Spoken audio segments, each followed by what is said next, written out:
Entonces, 2 Corintios 4:8 dice, estamos atribulados en todo. El apóstol Pablo está diciendo, él y los que se encuentran en el tiempo en el que los discípulos o apóstoles estaban en lo que se conoce como la iglesia naciente o primitiva, que estaban bajo presión, bajo persecución, y que estaban en el contexto de la revelación, escribe esto. Acuérdense, cada vez que lean al apóstol Pablo, yo lo he enseñado varias veces y lo vuelvo a repetir, aprenda a identificar en las cartas del apóstol Pablo el nosotros del vosotros. Cuando Pablo se va a referir a ellos como apóstoles que recibieron un llamado específico para hacer una tarea específica, él se refiere con el término nosotros. Se refiere a los apóstoles. Pero cuando se va a referir a la gente con la que él está tratando de interactuar a través de la carta, les dice vosotros. Así que eso que estoy haciéndoles ver es la manera como uno contextualiza partes que están escritas en la Biblia, que muchas veces las interpretan un poquito a la ligera, y hay gente que no establece estos contextos y se cargan innecesariamente. Entonces Pablo está hablando siempre del nosotros, refiriéndose a los apóstoles, del vosotros, refiriéndose a los que recibieron las cartas que él envió, y cuando se trata de todos nosotros o todos ellos, él dice todos nosotros y todos ellos. Y ya se mete él, incluye a los de la carta y a todos los que durante el desarrollo de la historia de la iglesia van a formar parte de la familia de Dios. Entonces eso téngalo claro con esos pronombres personales que usa el apóstol. Entonces Pablo, cuando está diciendo estamos atribulados, ¿quiénes están atribulados? ¿Ellos, vosotros o todos nosotros? Estamos atribulados, son ellos, los apóstoles. Entonces Pablo está diciendo estamos atribulados en todo. ¿Quiénes son los que están atribulados en todo? Pablo y todos los apóstoles. Estaban atribulados en todo.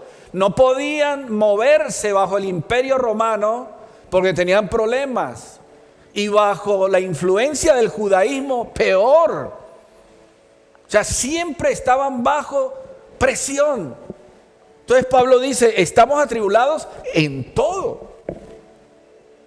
Pero él dice, aunque estamos nosotros, ellos, atribulados en todo, mas no angustiados, como para que vayamos entendiendo que aunque estemos en una situación, dice el apóstol, en particular, que no suena bien, no quiere decir por eso que estamos ni fracasados, ni derrotados, ni derrubados, ni muertos, ni aniquilados. Estamos pasando por una tribulación en todo momento, pero eso no quiere decir que esto se acabó aquí. Mas no angustiados, en apuros, mas no ¿qué? Desesperados, perseguidos, mas no desamparados, derribados, pero no destruidos. Y ya usted puede imaginarse un poco la vida que vivieron los apóstoles y la iglesia del primer siglo. Era ese el contexto: perseguidos, atribulados, apurados, y todo eso estaba dado porque en ese marco de ideas hay un plan, hay un propósito. Pastor, ¿cómo puede ser que hombres como Pablo y Pedro y todos ellos que fueron verdaderamente consagrados y santos estén viviendo o hayan vivido toda esa persecución como la que vivieron? No puede ser posible. Pues en ese marco fue donde ellos entendieron grandeza. ¿De quién? del Dios al que ellos seguían. Usted no puede entender qué tan grande es Dios cuando usted no está pasándolo mal.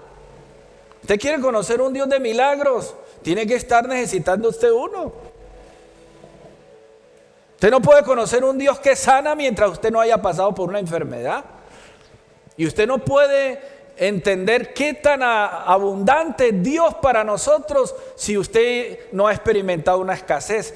Pablo y todos los apóstoles, para poder escribir lo que escribieron y para poder dejar plasmada la revelación que recibieron, debieron haber pasado por medio del fuego cruzado. Y es en ese contexto donde quiero que entendamos algunas verdades que el apóstol nos deja ver una vez que vayamos entrando en el tema. A esto le he llamado yo sí, pero no.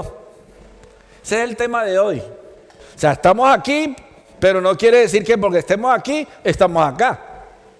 Es decir, que porque estemos atribulados, eso no quiere decir que estamos angustiados. Que porque estamos en apuros, no quiere decir que estamos derribados. No quiere decir esto, sino esto. Sí, pero no.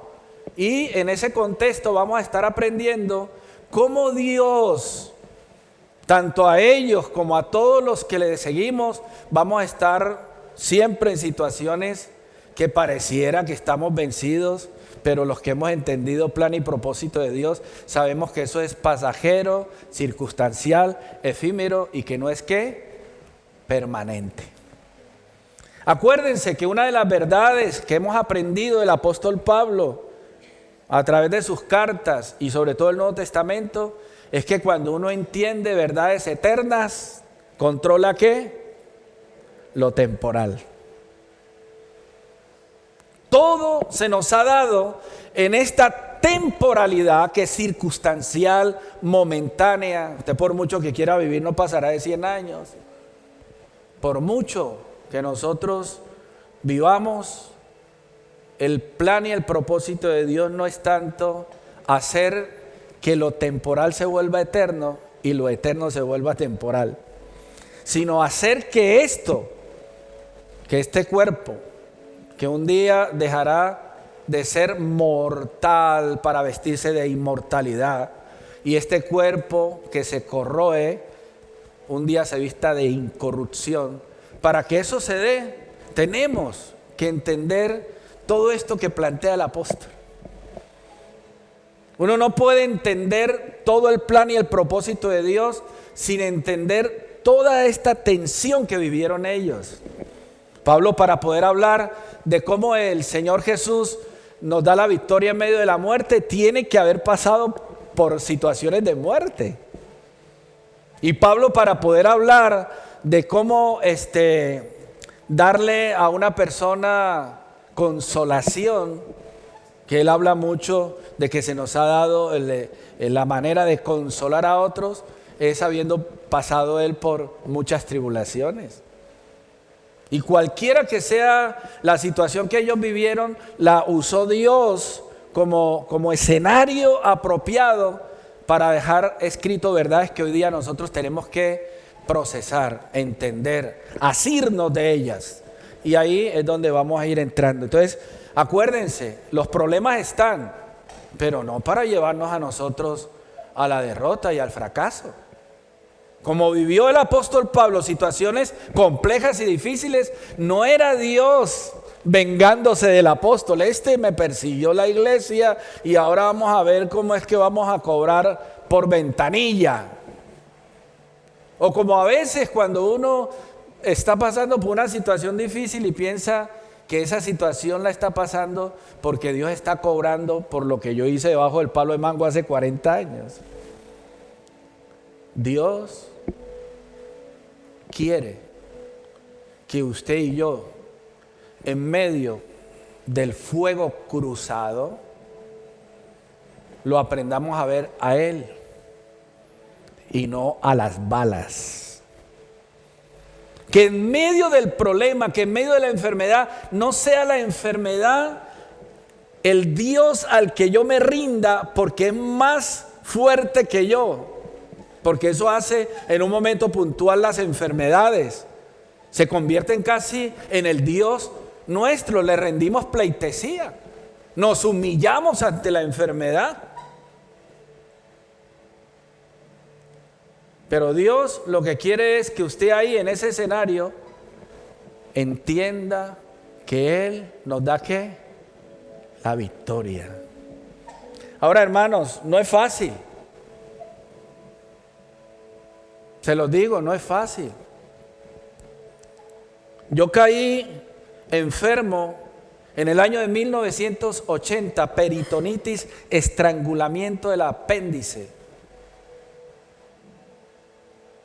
Yo estuve en un quirófano casi muerto. Pero nunca pude conocer verdaderamente a Dios como el que me guarda y me cuida si no hubiera vivido por esa experiencia que viví. El cirujano que me operó dijo, este hombre era para que se hubiera muerto hace 2 o 3 días, pero está vivo. ¿De qué santo está pegado? Dios es nuestro amparo, nuestra fortaleza. Amén. Amén. Dios es el que en medio de la situación, sí, pero no. Estamos pasándolo mal, sí, pero hay victoria. Tengo escasez, sí, pero Dios me dará cuando necesite. Sí, pero no. Y es lo que el apóstol Pablo quiere comunicar con su experiencia. Primero, el apóstol dice, estamos atribulados en todo, mas no angustiados. Yo no sé hasta qué punto usted realmente ya a estas alturas de la fe, si lleva un buen tiempo de estar siguiendo al Señor, entiende la metodología de Dios. Me decía en estos días un pastor, es que usted no se da cuenta que la iglesia, si pasa por la gran tribulación y el anticristo está presente, entonces esto y lo otro, y me decía 20,000 cosas. Porque como hoy día hay muchos que hablan de la pretribulación, de la postribulación y de la tribulación. No, que la iglesia pasa, que no pasa por la gran tribulación. Y dígame, ¿cuándo en la Biblia los hombres de Dios, el pueblo de Israel y la iglesia no han pasado por escenarios difíciles? Por el sedazo. Todo el tiempo. Los hombres de Dios pasaron por escenarios complejos. Por eso es que el rey David puede decir, aunque ande en valle de sombra de muerte, no temeré. Es ahí precisamente donde Dios quiere que nosotros, puede que el mundo se esté volteando patas arriba. No, es que ahora Israel con no sé qué y los palestinos aquí y luego allá. Pues lea la Biblia, primer libro de Samuel capítulo 7 versículos del 1 al 12. Ahí están los palestinos y los israelitas hace 4,000 años matándose. Y todo el mundo ahora tensiona y que pastores y predicadores, que ahora el reloj de Dios. No, es que todo el tiempo ha pasado de todo. El problema no está afuera, el problema está ¿dónde? Dentro. Es cómo está usted entendiendo que su fortaleza está en el Señor. Y que la situación cualquiera que sea compleja, políticamente, económicamente, por donde quiera que atravesemos, nosotros vamos a salir al otro lado porque el Señor nos ha dado la victoria. Entiéndalo así. Señor Jesús le dijo a sus discípulos, pasemos al otro lado. Y ese día que les dijo, pasemos al otro lado, los cogió la tempestad en medio del lago de Genesaret. Y ahí estaban los discípulos preocupados. Señor, ¿no te das cuenta que perecemos? Pero es que el Señor les había dicho, pasemos al otro lado. Y el que ha dicho, pasemos al otro lado, es la máxima autoridad del universo. Entonces nosotros tenemos momentos difíciles. Yo me acuerdo que a Juancho, mi hijo, desde niño, nosotros no veíamos crecer a Juancho, mi segundo hijo, bien. Siempre era pálido, flaquito, comía cualquier cosa, la vomitaba. Y fueron años así. Hasta que se le hizo un examen riguroso Y resulta que era que había una arteria que agarró entre el riñón y la vejiga, el conducto urinario, y lo apretó. Y él se estaba prácticamente, el riñón lo perdió. Juancho tiene una operación grande aquí, el riñón lo perdió. El urólogo me dijo, señor Umaña, lo siento, pero su hijo hay que sacarle el riñón. Yo estaba predicando en una ciudad cuando me llamó mi esposa y me dijo, a Juancho le van a tener que sacar el riñón porque el riñón está podrido. Y toda esa noche me llegó un pensamiento que mi hijo se iba a morir. Era tan real ese pensamiento que yo temblaba toda la noche y sudaba y no dormía. Mi hijo se va a morir. Pero hermano, hubo un momento en que Dios, por medio de su palabra, mas recibiréis poder cuando haya venido sobre vosotros el Espíritu Santo. Me levanto de la cama y ahí en la habitación donde estaba en el hotel empecé a orar y a proclamar que ese riñón, aunque estuviera muerto, está vivo en el nombre de Jesucristo. Y oré. Llegué a Medellín, Colombia, y a mi hijo ya lo iban a meter al quirófano.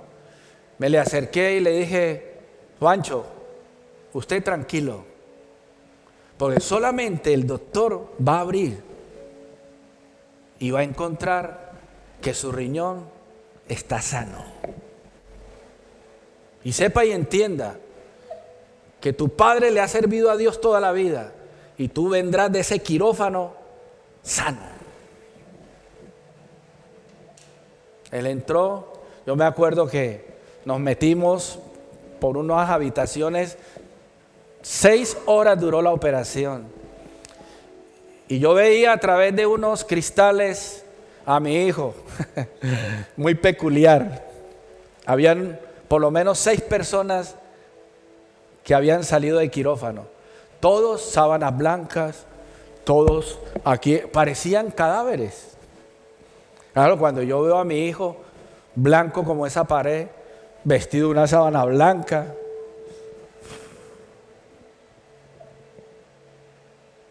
mi esposa se puso a llorar. Yo le dije, no se deje llevar por lo que ve. Dios está con nosotros. No nos dejaron ver a Juancho. Al siguiente día yo madrugué y ahí estaba el urólogo, el que lo operó, y lo primero que le dije no fue buenos días ni nada. Yo le dije, ¿cierto, doctor, que usted abrió y encontró ese riñón sano y que usted no tuvo que extirparlo? Y me dijo, ¿quién le ha dicho? Dijo, al Dios al cual sirvo. Dijo, sí, efectivamente, el riñón, me sorprendí porque los exámenes me lo mostró, ese riñón estaba muerto, he abierto y lo tiene sano. Dios vive. Si usted no entiende que las situaciones verdaderamente difíciles están dadas para conocer al Dios al cual adoramos, esto no es cuento. Yo no me invento estas cosas. Yo puedo contarle historias que viví en carne propia en mi país, en medio del fuego cruzado, y Dios me guardó. Estamos atribulados en todo, decía el apóstol, mas no angustiados. Atribulados, sí, mas no angustiados. Hay un contraste enorme entre estar en un estado y en una posición y estar en el otro lado. En un lado es cuando usted ha conocido al Dios de la Biblia que te da estabilidad, solidez en medio de la crisis. El otro está abandonado a las circunstancias, sin Dios y sin esperanza. Nosotros no estamos de este lado, Pablo lo que está diciendo, yo estoy aquí viviendo esta situación, pero eso no quiere decir que yo esté derrotado, fracasado, muerto y que no haya esperanza. Estoy aquí, mas no aquí. Usted tiene que aprender a identificar la diferencia en las situaciones que vive, en la casa, en el trabajo, en la calle. Hay dos situaciones. Nosotros vivimos igual como vive el impío allá afuera. Si llueve, él se moja, yo también. Y si allá afuera hay hambre, yo también. Pero el problema no está afuera. El problema y la victoria está ¿dónde? Dentro. Y yo insisto en eso. Es dentro. Por eso siempre menciono lo de Pablo y Silas en la cárcel. Estaban bajo cepos. Su condición lamentable. Presos como el resto de mucha gente en las cárceles romanas. Pero había una diferencia. Ellos cantaban alabanzas. Entonces ahí es donde está, pienso yo, dentro de lo que Pablo quiere comunicar, la tensión que usted y yo vivimos para enfrentar la vida. Para pararnos frente a la situación que nos está dominando y decir, espérate un momento, aunque yo estoy acá, tengo que entender que en Dios no estoy acá, yo estoy de este lado, Cristo está conmigo, el Señor me ha guardado, me ha protegido, yo no estoy aquí desamparado, vencido y muerto y sin esperanza. Hay posibilidades mientras se tiene fe en el Señor. Dice en Hechos de los Apóstoles 14:22, me gusta este texto. Confirmando los ánimos de los discípulos. ¿Los qué? Los ánimos. La palabra ánima es de ese ser que hay dentro, ese ser almático, que tiene que ser afectado por lo neumático. Usted sabe la diferencia entre lo que es el alma y lo que es el espíritu. Cuando nuestra fe es almática, está sujeta a las emociones.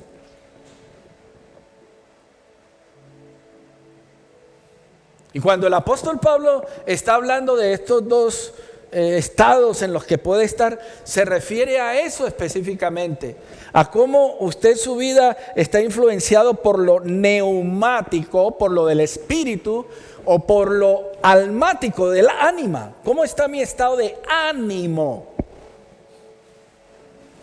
Por eso siempre hemos enseñado que el hombre del Antiguo Testamento está en una ¿qué? ¿En una qué? Condición. El hombre del Antiguo Testamento estaba en una condición y el del Nuevo en una. Eso lo dijo Pablo, Efesios capítulo 3, capítulo 2. Estábamos con Cristo, estábamos sin Cristo, muertos en nuestros delitos y pecados, condición. Pero Él nos dio vida juntamente con Cristo, posición. Confirmando los ánimos de los discípulos, exhortándoles a que permanecieran en la fe y diciéndoles, mira cómo se levanta una persona que está guiada por los ánimos y cómo se les exhorta a que permanezcan en la fe. Es necesario que a través de muchas tribulaciones entremos en el reino de Dios. ¿Cómo es eso de animar a una persona diciéndole, tranquilo, que usted no se va a enfermar más? No, que va. No te preocupes que no vas a pasar por más tribulaciones. No. Ese es el evangelio parecido al que se escribió en la palabra. Es el evangelio que se está predicando hoy día. Un evangelio que intenta a toda costa poner bálsamo refrescante al alma herida y solamente para apaciguar el dolor, pero no extirpar el tumor. Por eso siempre digo la diferencia entre un cristiano motivado a un cristiano transformado. No es lo mismo un cristiano que está siendo motivado, emocionado a través de una enseñanza, a ser desafiado, a ser transformado. Yo le digo a usted que está pasando por una enfermedad, oye hermano, tranquilo, que van a venir 5 más. Es lo que Pablo está diciendo. Mas es necesario que mediante muchas tribulaciones más y más. Porque ¿dónde y cómo desarrolla uno perfección? ¿Cómo desarrolla uno en el ser? Vamos a hablar desde el punto de vista del deporte. ¿Cómo aprende uno a vencer a los grandes si no es peleando contra los grandes, compitiendo contra los grandes y desafiado en un terreno que le es contrario? Para usted poder ser un buen escalador en el ciclismo, tiene que subir montañas que tengan una pendiente del poco por ciento. Y para usted poder alzar las pesas, tiene que alzar pesas que verdaderamente suban de los 120, 130, 150 kilos. Si no, ¿para qué? Es necesario. ¿Es qué? Que mediante muchas tribulaciones. Así que eso de venir al evangelio para poder ser una persona que tenga una vida tranquila. No, yo es que viniendo a Cristo, venga a Cristo, que una vez que venga a Cristo, sus problemas serán ya no más. ¿Quién le ha dicho a usted eso?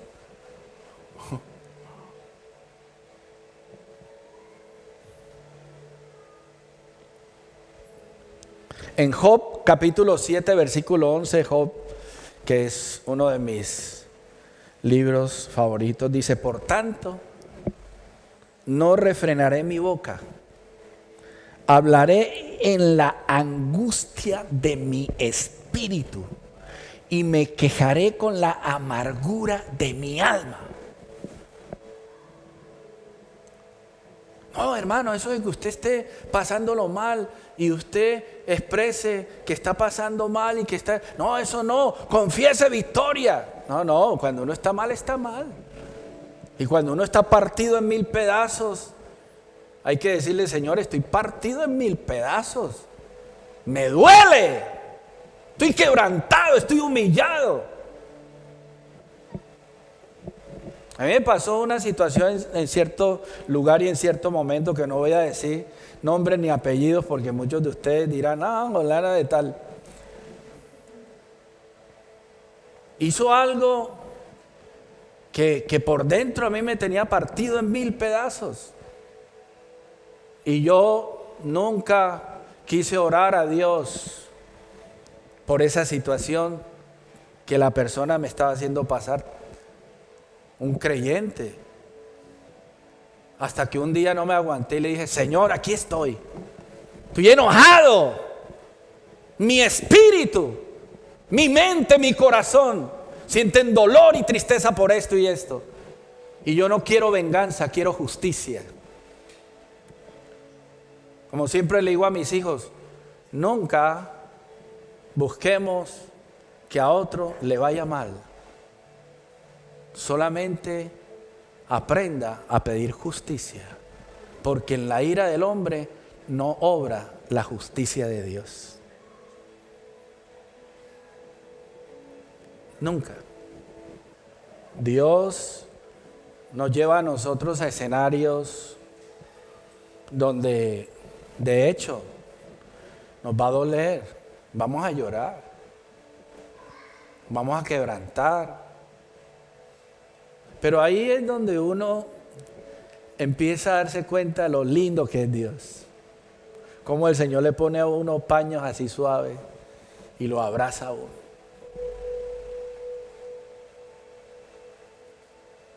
Ese es el Dios de la Biblia. Seguimos. Segundo, en apuros, mas no desesperado. Siempre hay un lenguaje, como yo digo, en la interpretación. Cuando algunos que van a estudiar conmigo cómo interpretar correctamente la Biblia, yo tengo una herramienta que me gusta usar que se llama la relación gramatical de las palabras, campo semántico o campo común. Ese lenguaje que está usando Pablo, tribulación, persecución, en apuros, todo ese lenguaje está envolviendo la idea de vivir una fe que está siendo probada con fuego. Para usted poder ser un instrumento en las manos de Dios, dice el apóstol Pablo, tiene que pasar por ahí. Me decía un hermano una vez, pastor, yo la verdad creo que ni he pecado, no sé, porque yo no paso ni problema, ni me pasa nada, me pasa. Y yo le digo, qué bueno, porque cuando uno le estorba al diablo, el diablo no se queda quieto. Cuando usted es cero a la izquierda y no representa o no significa, usted está tranquilo. Porque usted está neutro. Pero al que es instrumento en las manos de Dios, a los que estamos metidos en esto de salvar a otros y de alcanzar a otros para el Señor, estamos bajo el fuego cruzado constantemente. Cada milésima de segundo el enemigo está atacando. Ya hoy día yo estoy aprendiendo como Martín Lutero, que el diablo se le aparece a las 3 de la mañana y Martín Lutero lo ve y dice, es usted otra vez, y se volteó para el otro lado y siguió durmiendo. A ese nivel tenemos que llegar nosotros. Gálatas 4:20, quisiera estar con vosotros ahora mismo y cambiar de tono, pues estoy perplejo en cuanto a vosotros. La palabra perplejo que se usa en el texto es traducida como apuros, pero el término es perplejo. Estamos perplejos. Cuando usted va y ve una situación que le deja anonadado, estupefacto, perplejo. Se queda uno perplejo frente a una situación inesperada. Entonces, aunque usted se haya quedado en stand-by, donde usted sabe que pudo. Yo iba con mi suegro, yo iba conduciendo, íbamos de Bucaramanga a Medellín. Y en una curva viene un bus. Y yo, de avispado, voy adelantando en una curva. Y cuando veo el bus, claro, yo tenía la culpa. Eso ocurrió en milésimas de segundos. Yo quedé perplejo. Y mi suegro, hasta el día de hoy cuando me ve, no pasa de la perplejidad y me dice, oiga Manolo, yo no sé usted cómo hizo. Y yo le dije, yo no hice nada.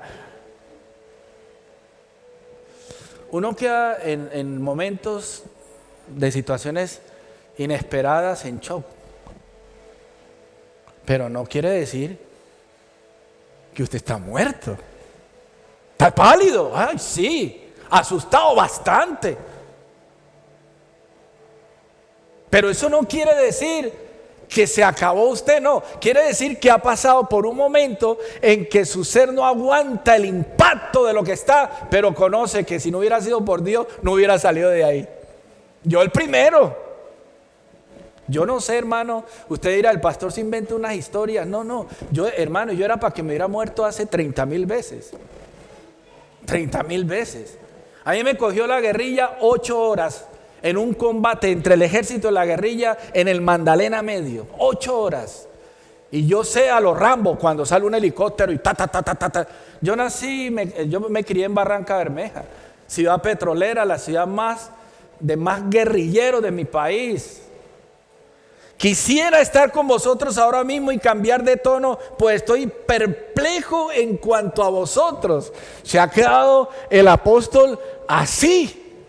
Porque resulta que el apóstol le ha estado enseñando a estos Gálatas la diferencia entre lo que es la ley y la gracia, y todo lo que le enseñó sobre la ley y la gracia, y estos vienen y vuelven a caer en lo mismo de la ley, y se queda el apóstol Pablo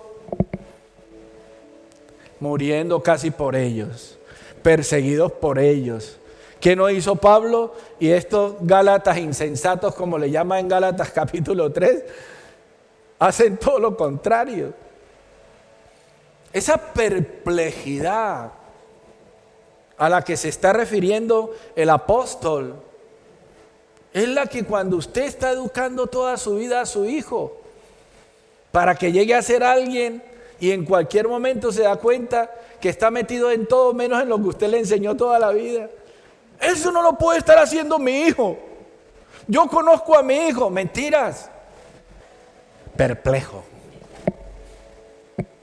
Cuando habla el apóstol Pablo, ¿estamos perplejos? Sí. Pero le dice, mas no desesperado. Mira lo que dice 2 Corintios 1:8. Porque hermanos, no queremos que ignoréis acerca de nuestra tribulación que nos sobrevino en Asia. Pues fuimos abrumados sobremanera más allá de nuestras fuerzas, de tal modo que aún perdimos la esperanza de conservar la vida. Cuando Pablo está hablando de esta perplejidad, no está hablando de esto de quedar sin esperanza. Cuando no hay esperanza y no hay posibilidades, pero cuando hay perplejidad, asombro, quedarse anonadado, estupefacto frente a una situación, es que existe un margen de que se puede recuperar algo. Oh, tranquilo hermano, tranquilo, todavía hay esperanza. El apóstol Pablo dedicó tiempo a enseñar a mucha gente, a formar a mucha gente, sufrió por ellos. Y sin embargo esa gente lo abandonaron en la mitad del camino. Ya voy a terminar, déjenme unos minutos más. Perseguidos, mas no desamparados. Perseguidos sí, mas no desamparados. A ver qué encontramos ahí. En 2 Timoteo 3:12 dice, también todos los que quieren vivir piadosamente en Cristo Jesús padecerán ¿qué? ¿Sabe por qué la gente insiste en que usted haga algo indebido? Para que ellos no se sientan confrontados por su comportamiento. Donde usted trabaja, hay gente que miente, roba, engaña, hace 20,000 cosas. Y ellos quieren que usted haga lo mismo. ¿Para qué? Para que no hay ningún problema, él también lo hace. Pero cuando resulta que hay una persona que no se identifica con un comportamiento con el resto de las personas, es un problema. Por eso con este tema del colectivo LGTBI, el tema es que el mundo se parezca a eso. Hombres con hombres, mujeres con mujeres, abortos, transexuales, todo eso. Todo el mundo lo hace. ¿Y cuál es el problema? Si todo el mundo lo hace. Si aquí roba todo el mundo, aquí engaña a todo el mundo. Pero cuando hay una persona que hace todo lo contrario, se convierte en la piedra en el zapato. Y es lo que Pablo está diciendo, y también todos los que quieren vivir piadosamente en Cristo Jesús padecerán persecución. No, pastor, pero es que yo me porto bien en esa empresa, llego al horario, trabajo incluso más, 1 hora más y colaboro y todo eso, y la gente en vez de agradecerme me tienen bronca. Pues claro. Cuando usted intenta hacer las cosas bien y dar ejemplo, usted es un problema. Y empieza a padecer y a ser perseguido por hacer las cosas bien.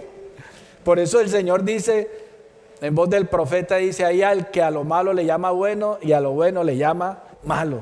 En el mundo en el que vivimos es así.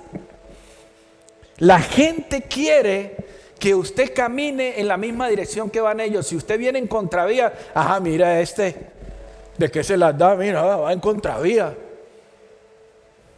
En vez de ir agarrado de la mano con otro hombre, lleva una mujer. Porque hoy día lo anormal es que usted vaya con una mujer agarrado de la mano. Y lo normal es que usted vaya con otro hombre ahí de Gatorade. Eso es lo normal.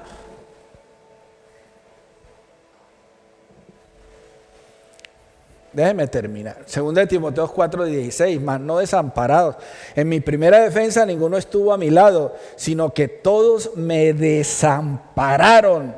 No les sea tomado en cuenta. Cuando habla de la palabra desamparados, es que esta gente se fue del todo y me dejaron sin posibilidades. Entonces, cuando usted está en ese contexto de querer hacer las cosas bien y resulta que a lo último la gente lo abandona, eso de que usted llegue y se convierta como en la voz cantante del grupo y va y dice, oye, es que esto lo hicieron fulano de tal, y si no, pregúntele a sutano, y le preguntan a sutano y dice, ¿yo? No, eso es asunto de él. Yo soy de los que me he quedado solo en más de una ocasión. No, pero es que mire, yo no dije eso es él. Yo me acuerdo cuando estaba empezando con esto de predicar el evangelio en el contexto de grupo de pastores, y estaba el líder nuestro aquí y todo el mundo hablando mal del líder, no, es que ese pastor esto y esto, y hablaban conmigo y yo pues no sé, sí, es así, sí.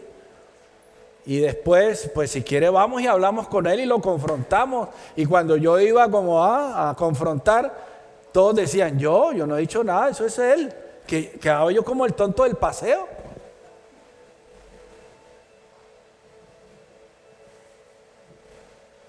Desamparados. Ya no les quito más tiempo, derribados, pero no destruidos. Derribados sí, pero no destruidos.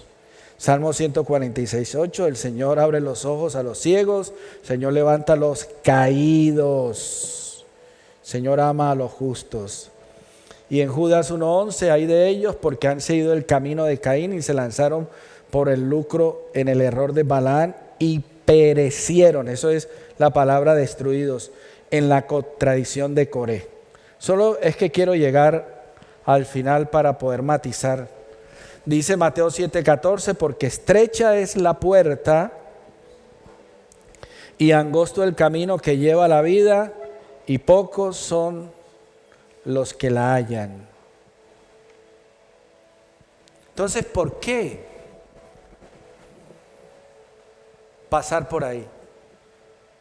¿Por qué atribulados si no esto? ¿Y por qué en apuros si no esto? ¿Y por qué? ¿Y por qué? ¿Por qué ahí? Pastor, y es que es necesario. Esto de asumirse tiene que ver con la identidad. Solo voy a matizar algo que es interesante, hermanos, que lo observen ustedes.